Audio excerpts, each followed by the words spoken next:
Merci, Monsieur le Président. La Macédoine est candidate à l'adhésion de l'Union européenne depuis 2005, c'est-à-dire depuis 18 ans. Je pense que c'est un partenaire, et même plus que ça. Et je pense qu'elle peut compter, elle doit pouvoir compter sur notre soutien. Elle subit un choc très puissant du fait de la guerre en Ukraine. Et elle est une victime dans cette affaire. Et je trouve que la proposition d'aide macro-financière méconnaît en fait la réalité économique et sociale que traverse la Macédoine. D'abord, nous ne lui prêtons que 100 millions d'euros, aucune subvention au passage, alors que le besoin de financement à risque, c'est 8 fois supérieur.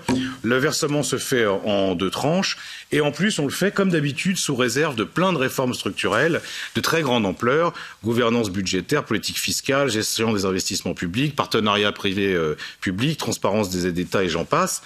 Et cette présentation de l'octroi de l'AMF est d'autant plus déroutante que le Conseil, après avoir approuvé l'ouverture des négociations d'adhésion, a souligné quand même les nombreux progrès qu'a fait la Macédoine dans plein de domaines. Je veux dire, il y a des efforts. Et moi, j'ai du mal à comprendre l'écart qu'il y a entre la confiance que nous plaçons dans la capacité de la Macédoine à devenir membre à part entière de l'Union européenne, d'un côté, et ce catalogue de conditions dignes des pires ajustements structurels du FMI des années 80 de l'autre.